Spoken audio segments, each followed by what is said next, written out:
Welcome to part 2 of my tips and tricks video for Arena Breakout. I've been playing since the Chinese closed beta, so I've seen it all, and today I'm sharing real tips that actually help you inside the raid. These aren't basic things, they're strategies for when your stim fails, you're overweight, or you're stuck in a panic situation. If you want to survive more raids, improve your gameplay thinking, and stop dying to small mistakes, this video is for you. Let's get into it. Here's a quick word about Top Up Live. If you want to top up your account safely and quickly, check out Top Up Live. It's trusted and easy to use. Now let's continue. Let me show you something that might literally save your raid. Today we're talking about how far your character can travel based on weight. Because trust me, this one detail can stop you from panicking when you're heavy, low on time, and wondering, can I even make it to extract? All right, let's break it down. If you're under 45 kilograms, you'll cover 100 meters in about 25 seconds. If you're over 45 kilograms, it takes a bit longer, around 30 seconds. Now, if you're running knife only, with no gun or gear, you'll be lightning fast, just 15 seconds per 100 meters.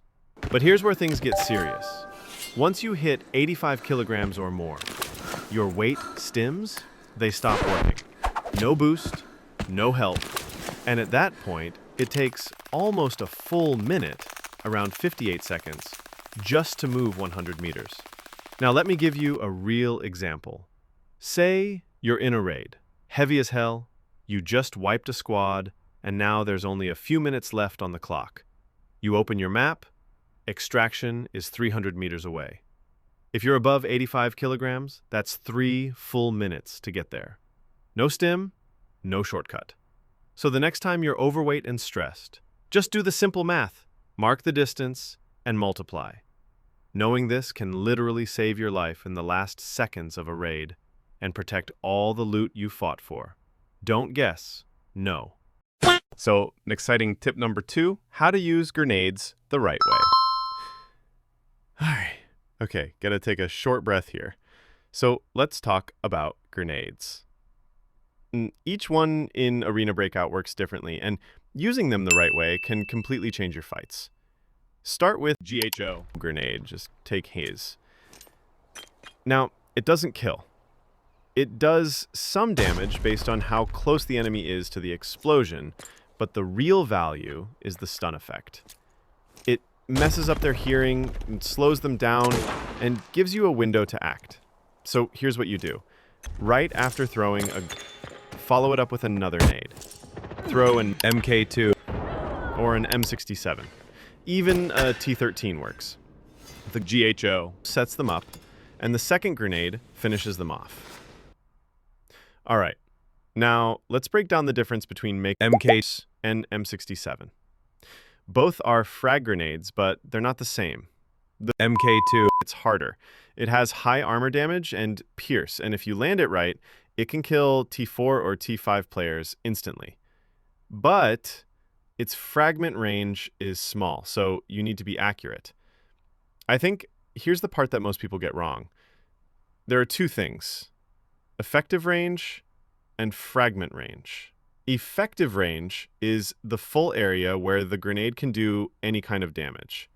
And fragment range is smaller, and that's where the real killing happens. And has a small fragment range, so unless it lands close, it won't do much. Now let's talk about the M67. The M67 has slightly less damage, but a much bigger blast radius. Its fragments spread wider, and even if your throw is a little off, it can still hit the enemy, or push them out of cover. So honestly, if you're not sure which nade to carry, go with the M67. It's the best all-round choice. Reliable in open fights, great for clearing rooms, and way more forgiving if your aim isn't perfect. And last one, the T13 impact grenade. It explodes the second it hits anything.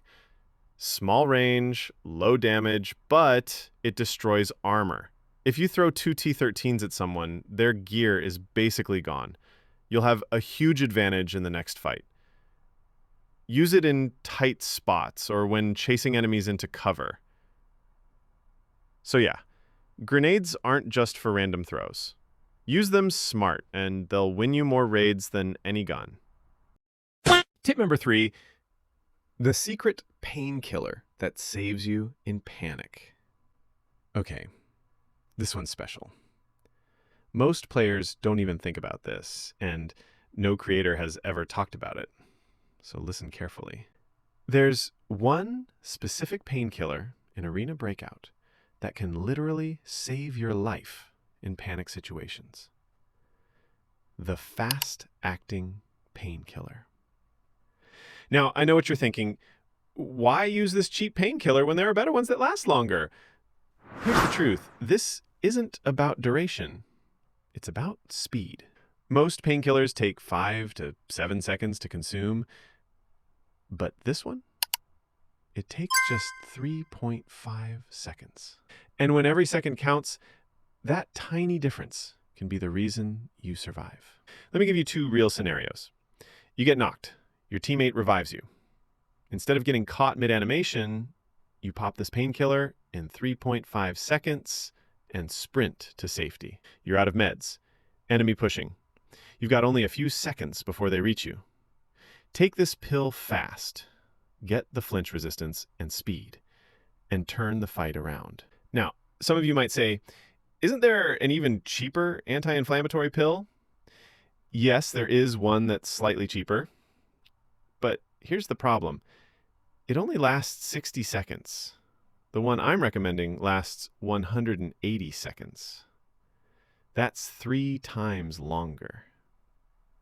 So the anti-inflammatory is not worth it in critical situations. It's just bait. Now, here's my advice to everyone. No matter what painkillers you use, just make sure you carry at least one of this fast-acting painkiller in every raid. It's cheap, it won't hurt your loadout cost, but it might save your life when it matters most. This is one of those top secret tips no creator ever shares, but I'm giving it to you raw because I want you to win more raids. Hit that like button, share this with your squad, comment your pain points. I'll try to solve them in future videos. And of course, don't forget to subscribe. Let's talk flashlights. And no, not the one you use during power cuts. This one's for face-to-face combat.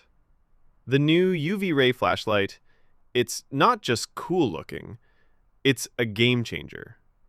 First, it's a faction item, which means you pay exactly 0 Koen to use it. Yeah, free gear, we love that. Function-wise, it blinds enemies, just like the classic white flashlight. Shine it in their eyes and they can't see a thing. But there's a twist. With the UV ray, the blinding stops the second you turn it away. White flashlight, that effect lingers. UV, nah, you gotta keep it in their eyes. So in close quarters, peek, blind, shoot. Simple combo. If you're in their face, UV ray wins fights. And if you're out of faction Koen, don't panic. Go run a loot-only raid. Open those locked boxes, grab self-revive kits, sell them, and boom! Enough faction Koen to buy UV ray again. Want a full farming guide for that loot run? Let me know in the comments. It's fast, it's easy, even a level 1 rat could do it. Tip number 5. This one, it's not optional. Without this, you'll lose fights you should have won. And no one, not even I, can help you. So, what is it? Rotating, repositioning, moving smart under pressure. You missed your shots? Also, freeze. Don't panic peek the same angle. Move. Slide out, flank, shift. Break that enemy's rhythm. You landed some hits but didn't finish the kill? Don't wait for them to heal. Don't give them round 2 on their terms. Switch your position. Now you catch them off guard. Great players, they don't stand still after failing. They reset the fight before it resets them. And listen, I'm not playing on 120 FPS. I don't have perfect ping. No team carrying me. Just smart movement and pressure. If you want more tips that actually help you win, the kind that work even if your device is lagging or you play solo, hit that subscribe button. And hey, if you're buying bonds or anything else, check out Top Up Live. Fast, safe, trusted. These tips are based on real fights, real plays, not theory, experience. And they'll change how you raid.